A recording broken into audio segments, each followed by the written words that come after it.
Mswatu inkosi ithula akayithathe akahambe nayo akayithathe yotenza kade ngone akayithathe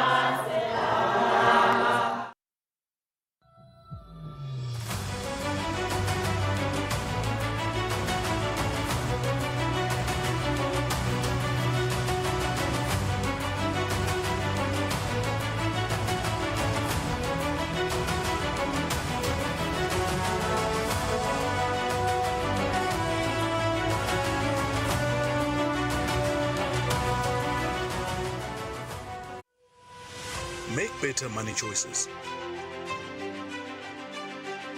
Choose a bank that takes your money seriously. Business Watch is brought to you by Nedbank.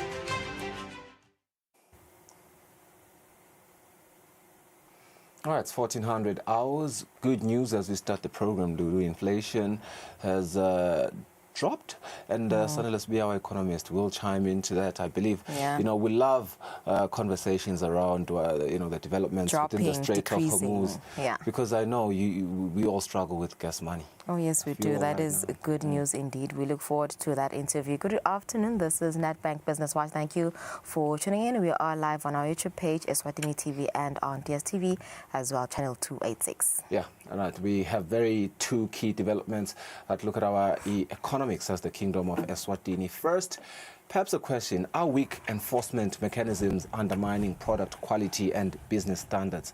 We will speak to the Executive Director of the Eswatini Standards Authority about proposed legal reforms that could make compliance mandatory.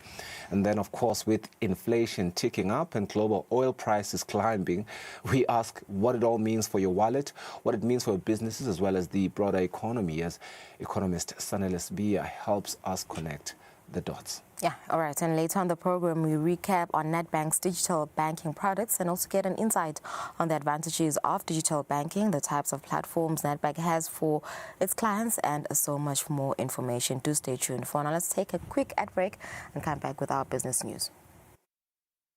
Digital helps you make cross-border payments. Human gives you global specialists.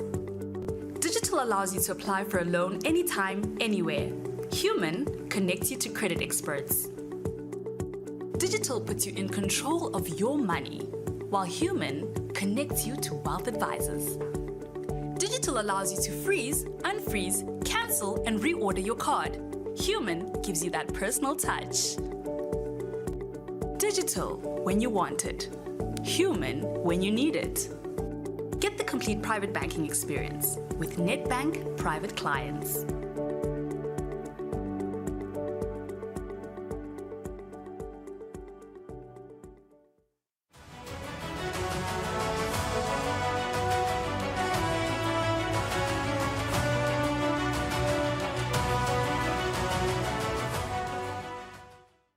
Welcome back. This is Nedbank Business Watch, and now for our business news. All right, we'll look at our first story, and that focuses on the increase in global oil prices that continue to hit the markets and create pressure across various sectors of the economy. Eswatini Sugar, the biggest exporter in the country, has not been spared from these challenges. The rising costs have had an impact on production. They've also had an impact on operations as well as the overall performance of the sugar industry.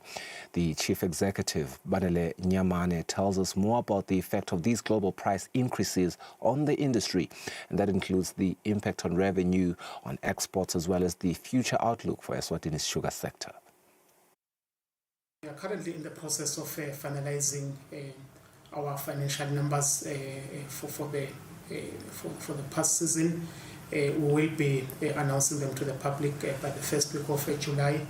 But at high level, what I can indicate is that it's a very sad situation.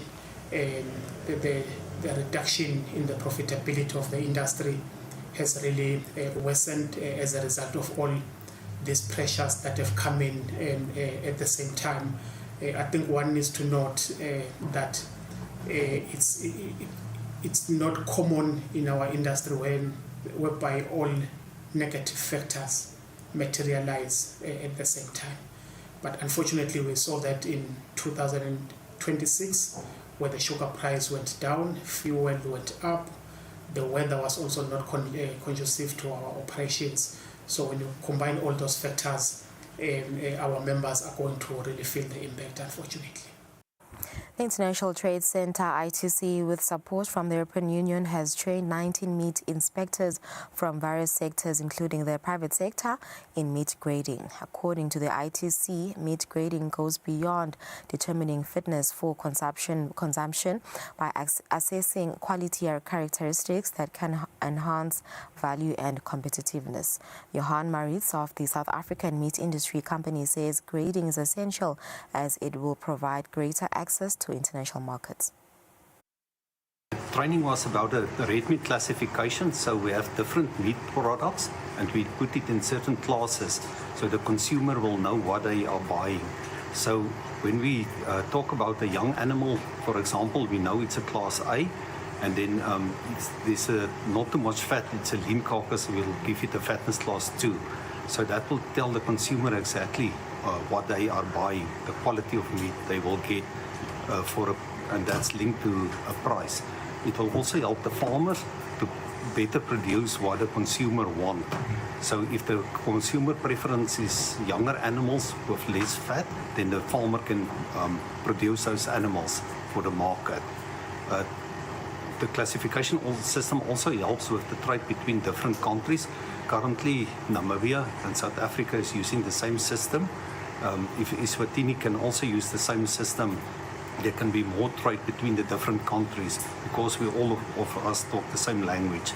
The classification system also helps for consumer confidence, as the consumer will know if the carcass is a roller mark, that it comes from an approved abattoir, it was inspected by approved meat inspectors and classified accordingly, and it's safe to eat.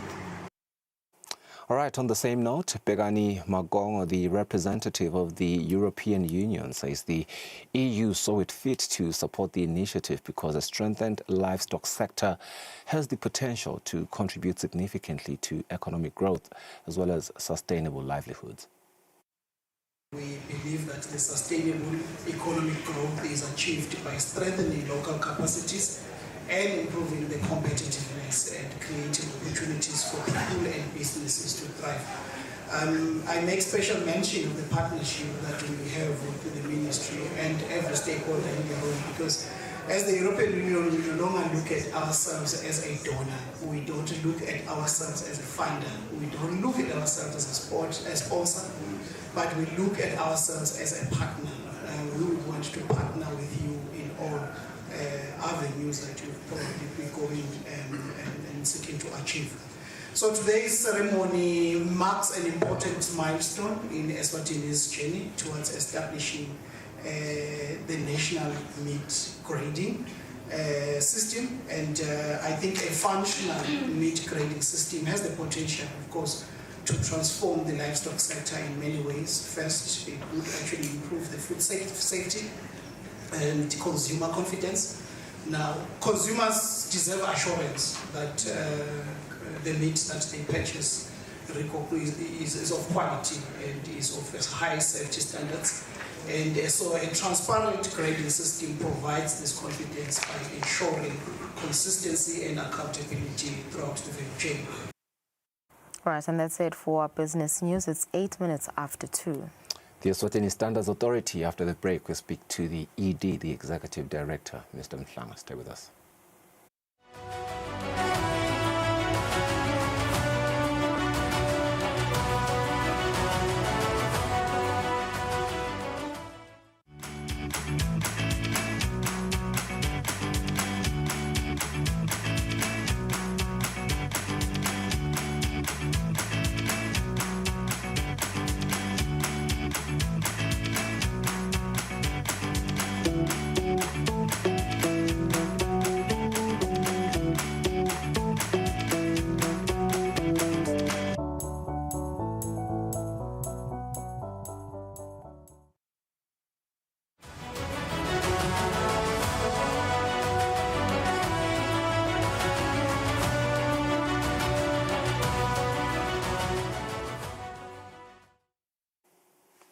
right, welcome back. The Eswatini Standards Authority says the implementation of standards across various organizations remains a challenge, largely because of current laws that do not make compliance mandatory. The authority says this has affected efforts to ensure consistent quality, consistent safety, as well as consistent efficiency across the different industries. It is now working with the Ministry of Commerce, and of course, working on proposed amendments to strengthen the law as well as to give standards greater enforcement power. We're now joined by the Executive Director, Ncamiso Mhlanga, of the Eswatini Standards Authority to discuss these proposed changes, what they mean for businesses as well as organizations, and how amendments will improve compliance. Thank you so much, Mr. Mhlanga, for joining us on the program, and good afternoon to you. You have said compliance with standards remains a challenge because the law does not make them mandatory. How significant is this gap in practice? Thank you very much, Mr. Nyamalo, and to our viewers at home for availing this opportunity to be in this program today. Yes, we are experiencing, I would say, a gravely mistake as a country whereby most of the standards that the Eswatini Standards Authority produces actually are voluntary. By nature, standards are voluntary, but you will find that member states or countries have a way then to transform the standards to mandatory through a process whereby now the different regulators in the country would have to then take the standards and make them mandatory, which is a process that we are not seeing it much happening in our country. And hence we are proposing with the Ministry of Commerce that the legislation that supports Eswatini Standards Authority functions be strengthened to ensure that those gaps are closed and standards are channeled to the various, I would say, regulators to make sure that they are made mandatory through quoting them in their legislations and regulations, because that is what they need to be using to actually regulate the different economic spaces of the country. And why should the average consumer or business owner care about standards at all? What is at stake if they are ignored? Basically, Mr. Nomalo, the most crucial thing here is about the safety and the health of the consumers. Different products are manufactured which carries or which may affect the health and the lives of the consumers themselves. So the government of Eswatini established this institution called Eswatini Standards Authority to make sure that whatsoever comes into the country, whatsoever is consumed by a mere citizen of Eswatini is safe and can be assured that what we are consuming is safe. So the biggest thing is that products that we are using as consumers must be safe, must also not affect our health, not only human beings, but even products that speaks to animals, that also speaks to the environment, are very crucial that they must be mandatory and they must be safe for use. Then there is this other area of export markets, because products, if Eswatini aspires to be an export-driven economy, we cannot export to other countries without complying to quality standards, which is currently one of the biggest bottlenecks in the country that is actually making us as a country not being able to export most of our products, because we still do not have, I would say, made sure that standards are mandatory for our SME producers or for our local companies. So you find that because of that, they cannot access potential markets, even locally, the retailers in the country, for you to be able to really put in products in your Pick and Pays, your Spar, and so forth, your ShopRites. They demand that there should be quality standards. So in the absence of that, you find that even our business and economic growth as a country is stifled by the fact that we are unable to produce goods that meet those essential standards that and make sure that the health of the citizens is secured and ensured. Yeah, maybe let's make an example of a sector where compliance has had the greatest impact on, where compliance has had the greatest impact on quality, on safety, as well as competitiveness. Yeah, you take, for instance, there are quite a lot of sectors that are doing that. You look into the sugar sector, for instance. The sugar sector, they having all this lot of quality standards, laboratories of their own, where they are doing the actual testing of the sugar before we export it to other countries. That's why the sugar is able to reach markets such as EU, such as COMESA, such as AGOA, because of that compliance. If products are unable to have that, then the ability of those products to actually reach those lucrative markets that can really bring a significant revenue is then not possible. You also have experiences whereby products have actually left the country to other countries, whereby now when they reach there, they are found not to be compliant. There's different cases and examples in the country. There's one case of honey where it was exported to European countries. And when it reached, it didn't comply, and those farmers had to lose the entire container of honey. You see, these are some of the serious repercussions that we experience when standards are not followed. You look again into the beef sector. You look at how foot and mouth has actually crippled the export market of beef in Eswatini. And it's simple. It's a matter of following standards and how these issues are actually contributing significantly to economies crumbling in other cases. You take again another example of fuels. There is alteration of fuels nowadays. There's a whole lot that goes wrong in terms of fuel. That is a couple of effects that affects the country. So some industries like the fuel sector in the country have a laboratory, they tested the fuel which are used by the consumers. Standards are being developed and they're being used by the regulator to actually regulate that industry. So we do have in our country good examples. We also do have bad examples where we are not doing well. And some of the sectors that I think we are still lagging behind, it's the food security or food sector, whereby lots of food comes into the country. There's a lot of things that we're consuming in the country, and there's a huge a gap in terms of applying standards in those sectors. Hence, we are saying that as we move forward as a country, let us look into these issues. Let us start ensuring that standards are embedded across every sector, especially where human life and safety is at stake, so that we ensure that even the environment is protected.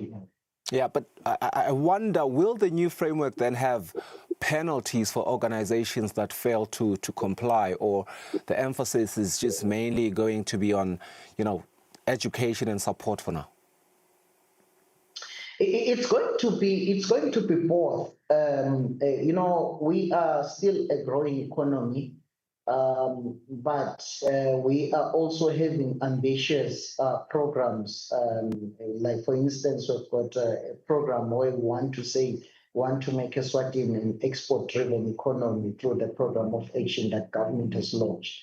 And when you look into the space on the ground, who are the actual exporters and the people that are taking opportunities of these markets? those are foreign companies that come and establish in the country, because from the countries where they are coming from, they are expected to follow standards. When they come into the country, they find that no, standards are not as keen. And hence, that's why you find that most local businesses, especially SMEs, are unable to grow to the level of export, taking these export opportunities, because they are not at that level. So the idea with this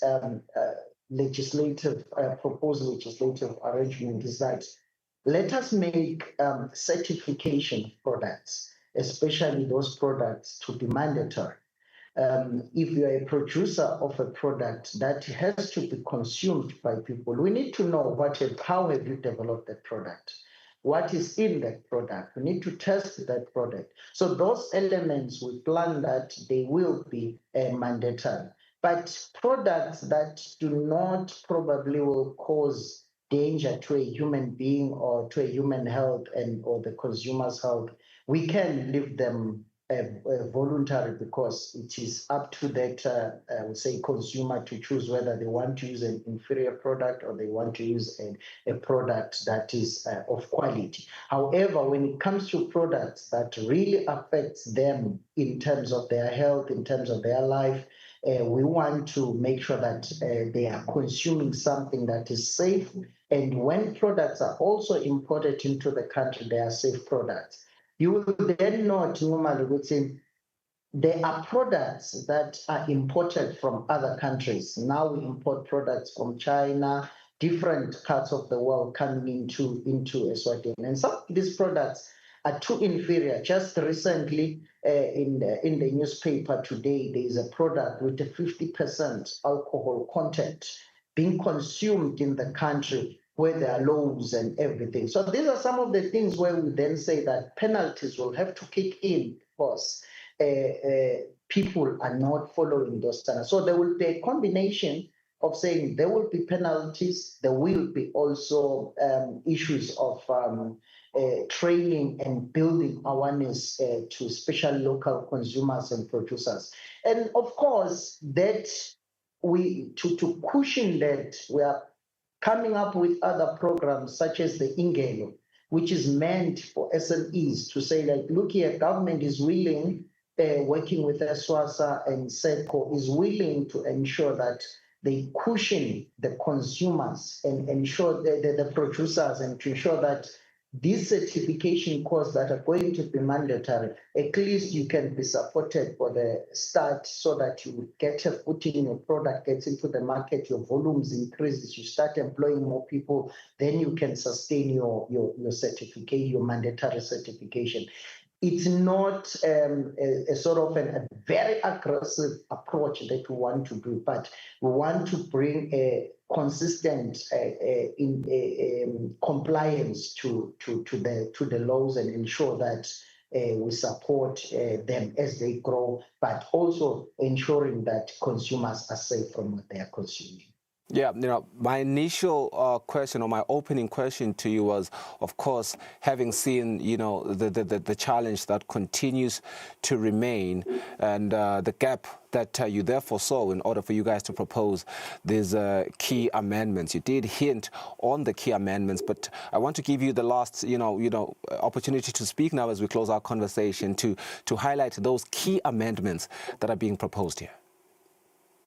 So basically, thanks Mumalo for that. Basically, what we want to do, we want to ensure that products coming into the country, that not all products, but those products that have an effect on the human life and health, Eswasa is given the role and the mandate to actually check the certificates of those products before they come into the country. That's number one. Number two, we want the law to give us ability to have an inspection division where we can go into the shops, check the quality of products that are in the shelves, and make sure that the products are safe and what the consumers are buying is safe. We want to ensure that also the certification, any producer, any manufacturer in the country that's manufacturing any products, manufacturing products that have been checked at the place of production by Eswatini to ensure that whatsoever is going out to the market is certified and is safe for consumption. Well, then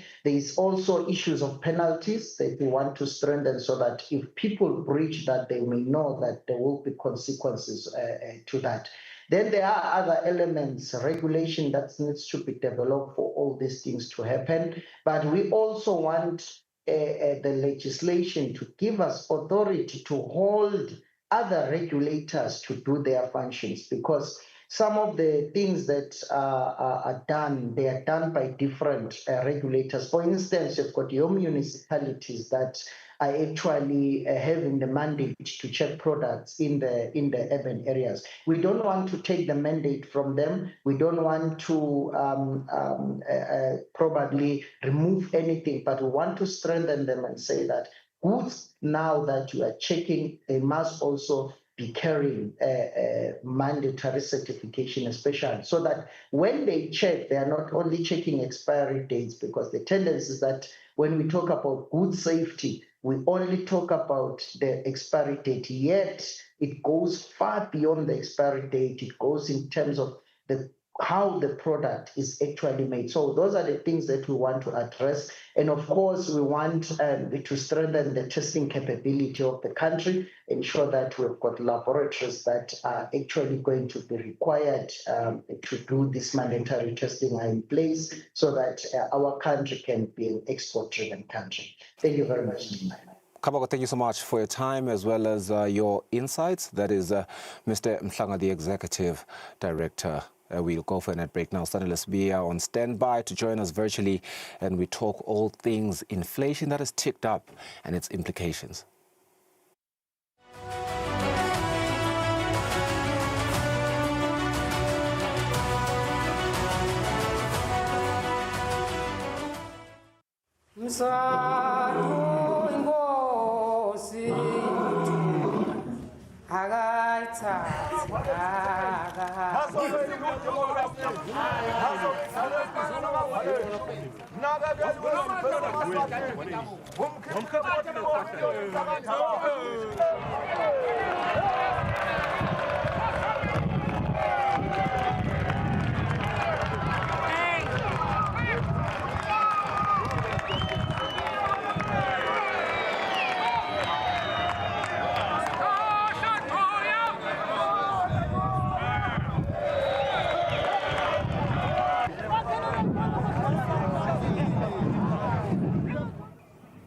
Bekunene lo msebenzi lesiwenda kunamuhla ube ngumsebenzi lomkhulu lo hamba isikhathi wahamba eMaswatini onke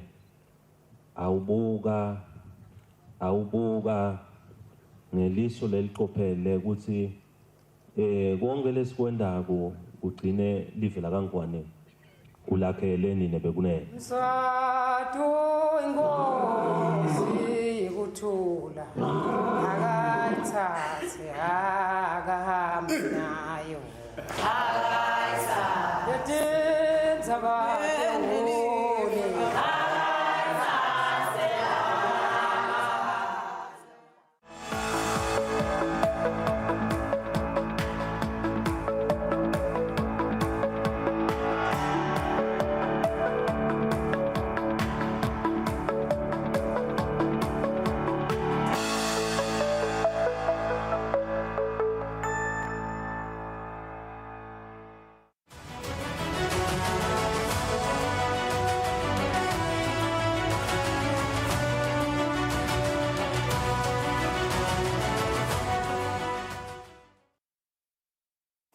All right, welcome back. The Central Statistics Office has said the headline inflation rate for last month compared with the same month last year stood at 2.7%. Now, this inflation rate is 0.07 percentage points higher than the 2.0% recorded in April. With global oil prices continuing to rise, what can we expect in terms of inflation? Economist Sanele Sibiya joins us now to unpack the impact of rising oil prices on inflation and the economy. Sanele, thank you so much for joining us on the program. I've expounded on the numbers. What are the main drivers behind this increase? Thank you, Mr. Ngumalo. Good afternoon to you, and also good afternoon to the viewer. So one of the key drivers on this inflation that we are seeing is, as you rightly pointed, issues to do with the global geopolitical tensions, which are putting a lot of pressure on the oil markets. And now that is what gets to move inflation quite abruptly. And considering, given the fact that fuel is part of the global production process. So whenever we are seeing these moves and shifts in the price of fuel, then you do expect inflation that's going to compound through the retail sector, compound through the apparel sector, and also compound through the transport sector, such that even in those sectors that are not directly utilizing things such as oil, then you would expect that it's going to come into into that fray. And then also we've seen I think a rebound in the in the hotel and beverages sector. So again, that in the hotel and accommodation sector, so again, that in itself will result in an increase in terms of the prices that we are paying in the shops, because as we have an influx of tourists straight from the bushfire and all of these major events that we've been having as a country. So all of those things do play into the inflation numbers that we see. Yeah, how quickly do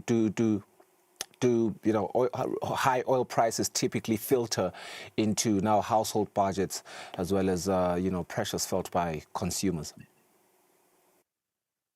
So there's two channels there, Mr. Ngumalo. The first one is the direct channel, that being the price that you pay at the pump. So that one usually takes a month in Eswatini to actually come through, because we have a regulated environment for fuel. And then there is the import related cost. When we are importing commodities from outside the kingdom, they would then get transported in terms of that heavy fuel. And then now that is something that would feel very swiftly, depending on how things are in the source of origin. For example, if you were to import from, say, the US, then you're going to feel that shock in real time, because in the US fuel moves in light of the factors of demand and supply, and it's something that happens swiftly within the day. But because we're importing mostly from South Africa, in South Africa, pet fuel is actually an administered commodity as well. So again, we do see that month lag in terms of the response to those pressures. Mr. Swiya, I'm afraid I'm being notified that our time is running out, but what would you say is the most important thing to pay attention to right now as these developments unfold from a policy level as well as a personal level when you speak to the ordinary everyday person? So I think right now we are at a point where we've seen the possibility of a peace deal in the US, and right now we're talking of the price of Brent crude oil below the $79 per barrel mark. So yes, we do expect that should that ceasefire hold, then the next 2 months are going to be relatively okay.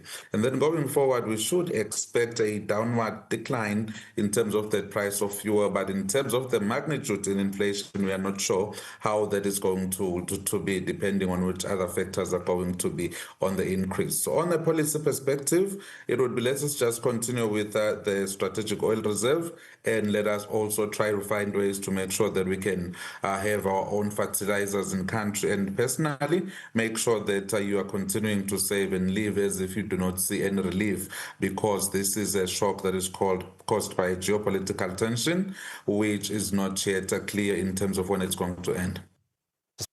For time, we really appreciate your insights.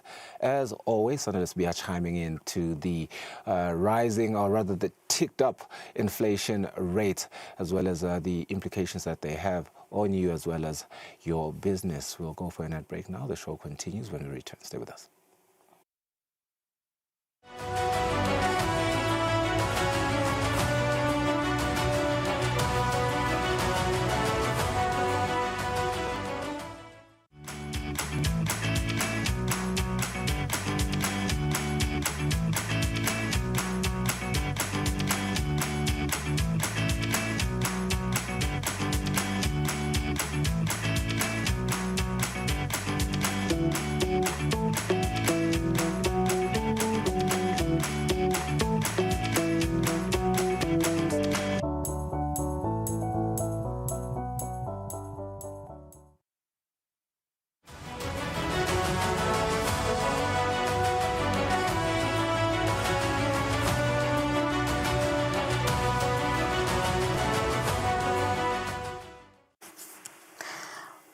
Welcome back to the program. Now, as the world goes digital, so should banking practices. In today's discussion with Nedbank, I'm joined by CP Pila Ngwenya, the electronic banking specialist at Nedbank. Very good afternoon to you, and thank you so much for honoring us with your time today. A very good afternoon to you too, and a very good afternoon to the viewers at home. Thank you for having me this afternoon. Right, well, let's begin. Give us the simple definition of digital banking. What are we talking about? So, digital banking tends to talk about using the digital space, meaning using technology, being able to do transactions. When we come to talk of banking, being able to do transactions at the comfort of your own space. Yeah. So using the technological instruments that you may have, it may be your phone, it may be your desktop, your laptop, to perform transactions online rather than having to go to the bank to do certain transactions. Right. What are the advantages of digital banking? Convenience. It's very convenient. You can be able to do digital banking at your own home, at your own time, place, and anywhere. It's a 24/7 banking platform that is available for you, meaning anytime you can just wake up and do it. Mm-hmm. It's cost efficient in terms of that you're able to download your bank statements for free. You're able to get your proof of accounts, that's done for free. You can get your proof of payment, all those are done for free, as compared to going to the branch where you can get to be charged for those transactions. Then you also have your Forex online. Mm-hmm. You are able to do Forex transactions online now on our digital banking platform. You're able to have full control of your transactions that are done on your online banking. So you can be able to just check, verify your transaction details. Did I send to the correct account number? At your own comfort at home, rather than having to request the bank to assist you in tracing those. Right. There's two sides to every coin. In the same way we can enjoy digital banking from the comfort of our homes, everything's almost within a tap or a swipe away. What are the risks associated with digital banking, especially now we've got hackers, exactly if I were to fully want to take advantage of these platforms, exactly what are the dangers also? The dangers would be whereby you find that your personal information, you do not keep your personal information at a right place, meaning it's not confidential. You show people your online banking credentials. So in that way, it's a risk because people can be able to go through your phone, navigate your phone and all that. So with the digital banking, we also need to keep it in mind that you need to ensure that your credentials are kept safe and there's no risk of it being accessed by another person. And making sure, for example, you may find that maybe you are using another device, you've changed that device, you're using another one, just to ensure that you disable that app if ever you're on the app, to ensure that no one will have access to your online. Okay, one of the advantages could be that I have full control of my banking activities. Be that as it may, I'm signing up online, I am, sharing my personal data with whoever I'm contacting online, interacting with this device.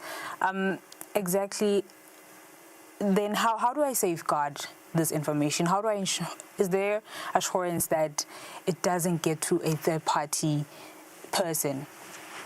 When you're logging in onto our digital banking sites, it's totally secured.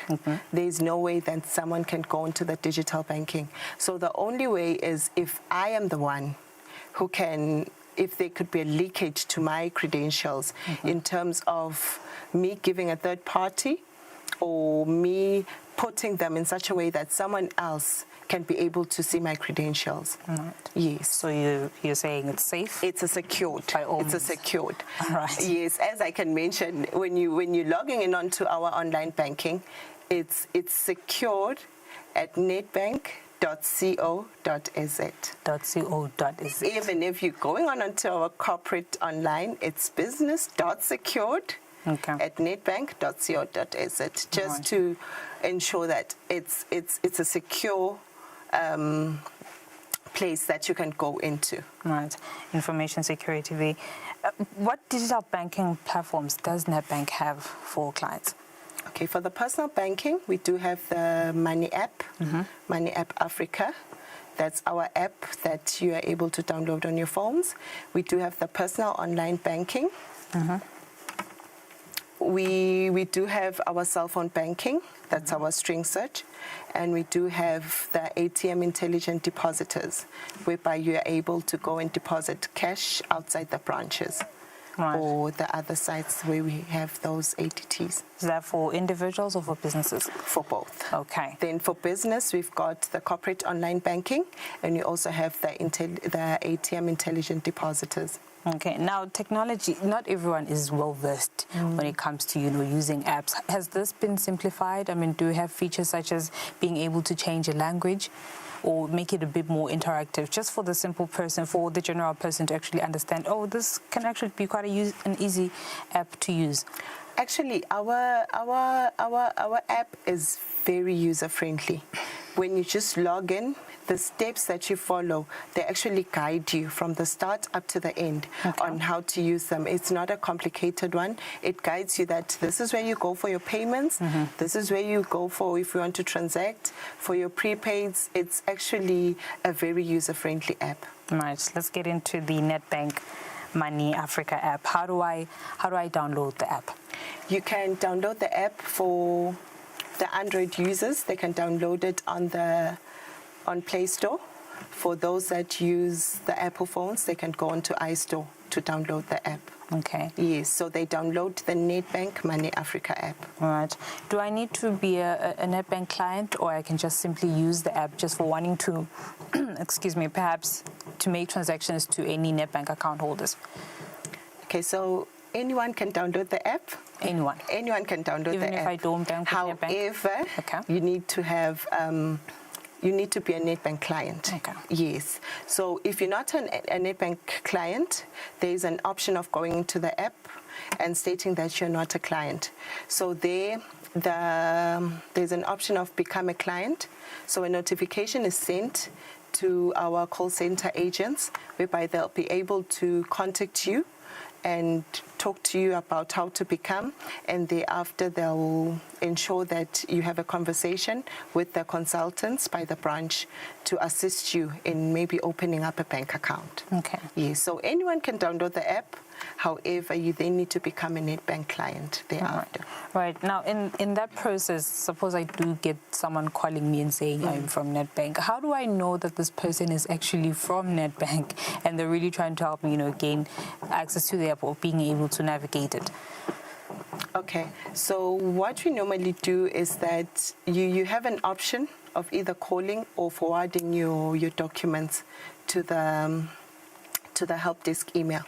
So thereby we then send those to the bankers that can assist. With the calling, how they can ensure is that we normally use the Nedbank call center line, which is 3278 1999. That's the number that should call you to assist you with connecting you to the banker that can assist you with opening up the account. What's the help desk email, and what's the turnaround time? Should I be able to send an email? Should I be able to send an email? When can I expect a response? The help desk email is helpdesk@nedbank.co.za. So the response, you can get it on that very same day when you have sent the request. Then we'll forward it to the bankers to then assist you on opening up the account. Right. Apart from logging in using my profile number, password, is there any other way that I can log into the Money app? What if I've forgotten the password or I just lost my phone? Yes, there is a new feature on our app whereby you go and you use your card number and your ATM PIN to request for those credentials. Then we will require either your ID identity number or your passport number to validate that you are the client. Then we forward your credentials to you, then you're able to log on. Okay. Yes. Is there an authentication verification process there? The authentication is your ID. Okay. Yes, and that it will report to your cell phone number because we have your cell phone number recorded on the system. Okay. Yes. You did say that they can always reach out to Nedbank via the help desk. But suppose I am now using the app and then I get hacked or spammed. Where do we report cases as such? Or I fear that perhaps someone is already, tampering with my credentials. Okay, you can go onto the app and go into that transaction. There is an option of reporting fraud.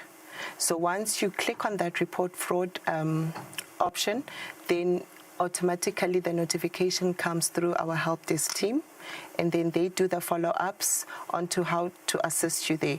What else you can do is that maybe you've lost your card. You can be able to also freeze that card on your app. Okay. Yes, or you can either cancel the card altogether on the app. That will allow the person who maybe was attempting to do the fraudulent activities not to be able to continue with those. Right. Yes. Aside from freezing the account, what if I do come through and I freeze it? Perhaps it's late. If I've lost the card or I've lost my personal details such as ID, are you going to need a police report that confirms that I came through and I reported that I lost my details? What are you going to need in that aspect? So the freeze card option is actually on the app. You go onto cards and you freeze your card on the app. So that you need not go to the branch, because by the time you get there, probably the hacker would have done much damage or maybe have withdrawn the funds. So you can just go into the app, freeze the card, so that the next person cannot be able to access it. All right. Yes, but when you go to the branch, we do not even need a police report. Okay. You can just go there and request for closure of that card. I don't need to make an appointment. Yes. All right. Okay, we're going to wrap it up. I'm going to ask that you kindly remind us of the contact details. Where do we reach out? Should we seek assistance with regards to the app?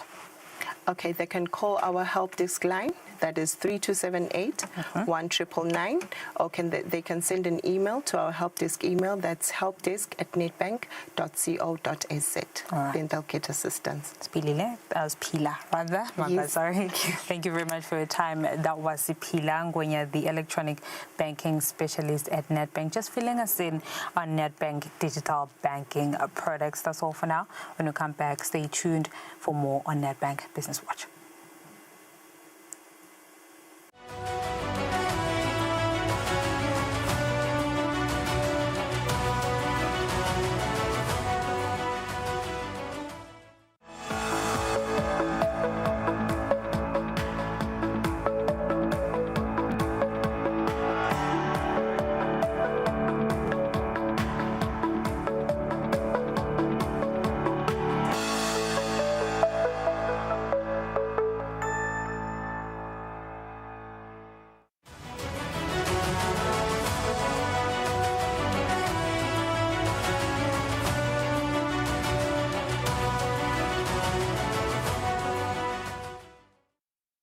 All right, welcome back. Thank you for staying with us. This is the final segment of today's program. This is Nedbank Business Watch, and we're getting to our segment, Market Analysis, with Sifiso Onsibande. Very good afternoon, Sifiso. Thank you for coming through today. Good news, a peace deal has been signed by the two leaders, and what impact has it made on the markets? Do we know the contents of the agreement yet? Yeah, thanks for having me once again, Lulu.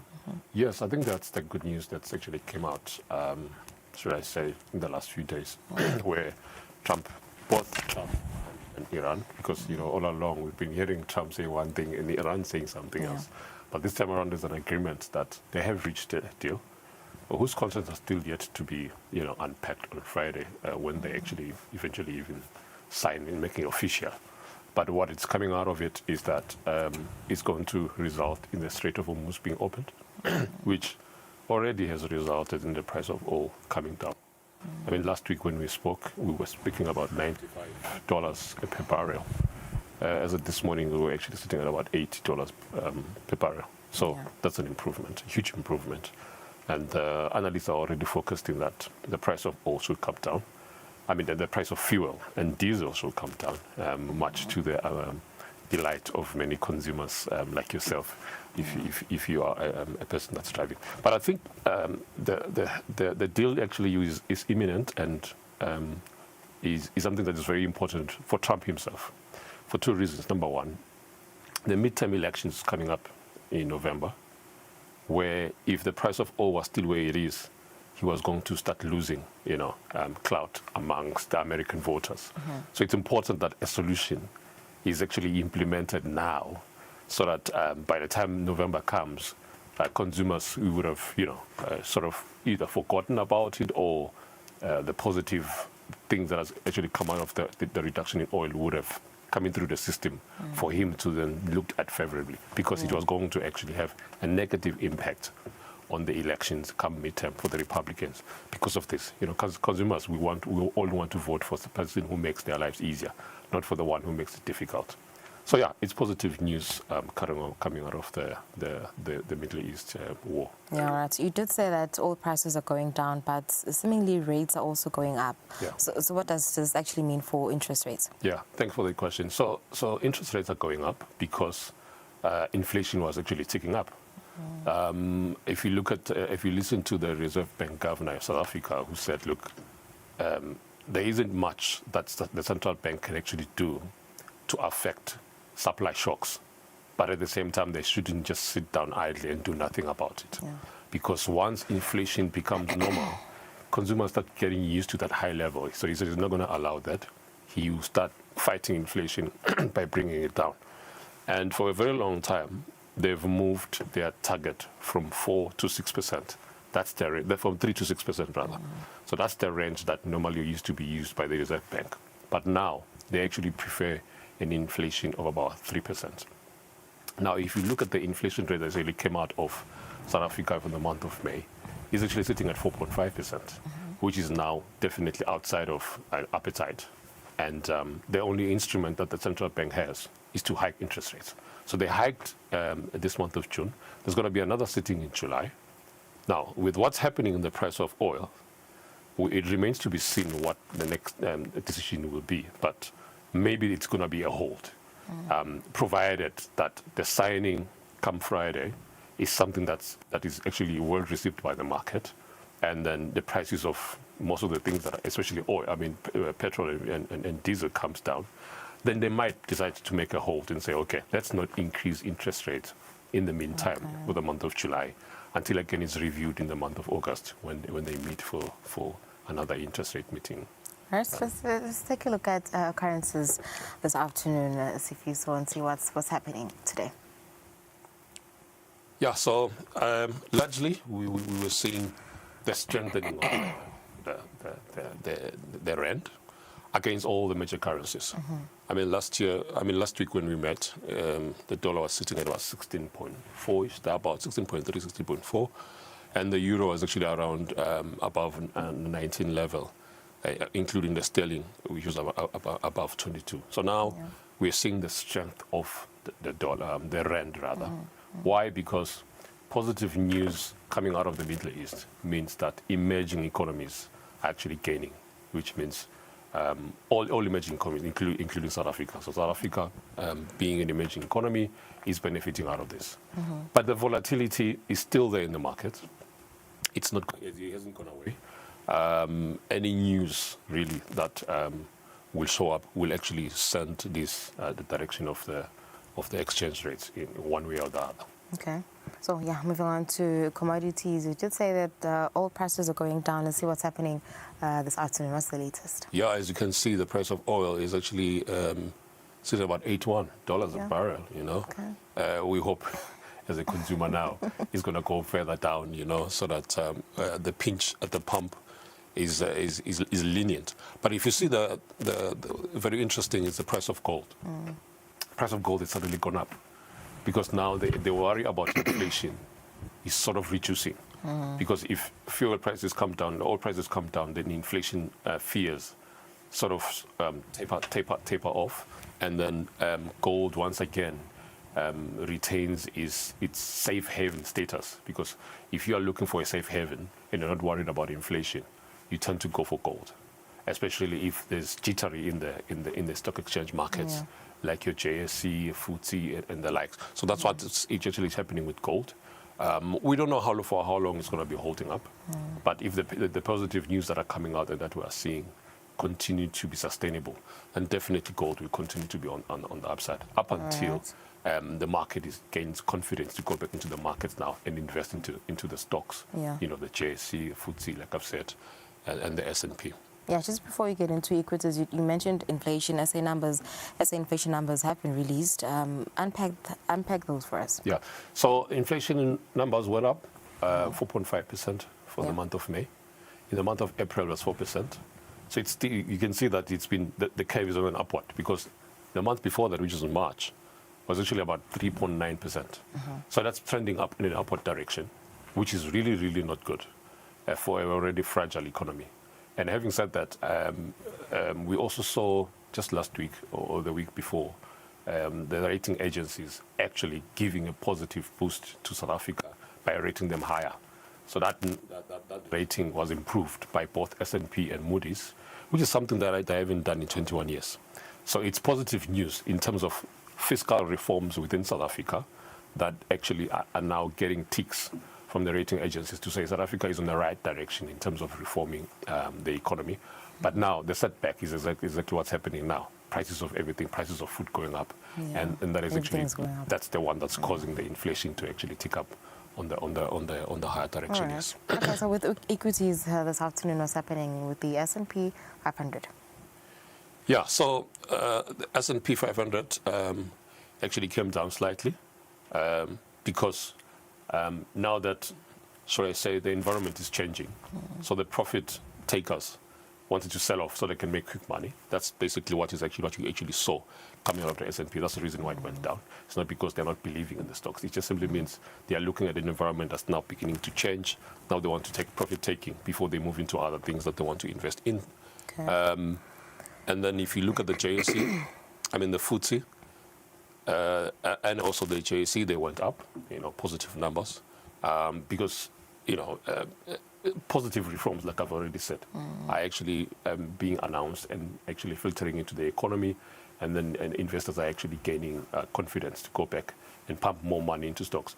But, investors as a whole are looking for any positive news to place money, because you're not going to keep money lying idle, especially if you are a big investment company and asset managers all around the world. You want to place money somewhere. So any positive news that's coming out causes them to actually start patronizing and placing money into investment stocks. Different sectors, of course, but it is yielding positive results for both the JSE and the FTSE. All right, thank you, Sifiso, for that analysis this afternoon. It's 30 minutes before 3 o'clock. We've come to the end of our episode this afternoon. Join us again next week. But for more details on any Nedbank's products, do visit them countrywide at their service centers. And for more details on the Nedbank Money app, do visit also Nedbank service centers. We'll see you next week at 2 p.m. Have a lovely day. Make better money choices. Choose a bank that takes your money seriously. Business Watch was brought to you by Nedbank.